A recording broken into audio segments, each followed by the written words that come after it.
Hi, Dr. Becky here. You guys are going to see a game out in the game area of materials, and it is called Double Up. It is by a dear friend of mine, Rosemary Griffin, who is a unicorn, SLP BCBA. This is one of her materials, and I want to just give you guys kind of a way to use it or an example so that when you see it, you are more likely to grab it.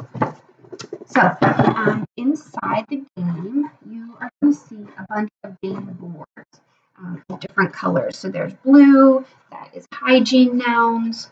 There's ones that are purple that are leisure nouns.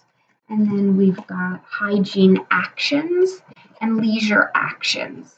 And the colors correspond with different little card sets, right? So we've got blue for hygiene nouns that matches the blue background on the hygiene nouns. And then there's purple for the leisure nouns. And then we've got a purple deck stack. And then we've got orange, which is hygiene actions. And then an orange set for hygiene actions. And then on the back is red, and it is leisure actions. So it's targeting both nouns and actions, and it can help with vocabulary, matching, visual discrimination. There's a couple different ways to play, and if you see it and you decide, I'm going to try something new, and you forget about the video, flip it over. There's different ways to play on the back, and you can pick what's the best fit for your learner or your small group of learners. I'm going to give a brief example. So nouns, let's say we've got me and I have somebody playing with me. And so I give them their own board of hygiene nouns, and then I keep my board flipped up. And because it's blue and the hygiene nouns, I want to be sure that I have the hygiene noun stack. So I put it in the middle here, right, on the table. When it's my turn, I pick it up and I pulled bandage or band-aid. I'm going to look at mine and see if I have a match. I don't have bandage, so I might look around and say, who has bandage? And my play partner would say, I do, and so I can hand them the bandage and they can match.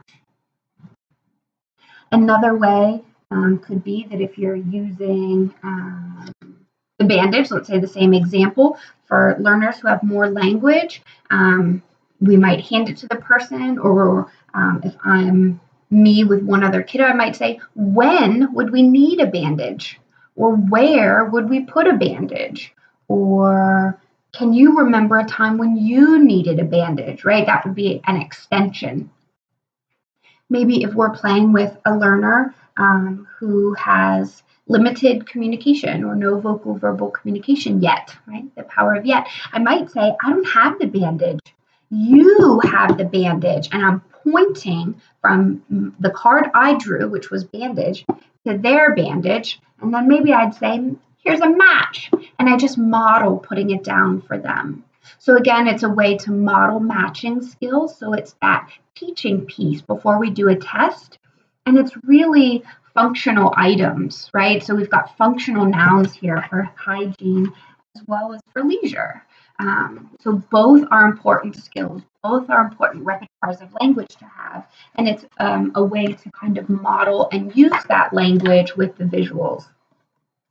Another option could be these hygiene actions. Because remember, we don't just talk in nouns.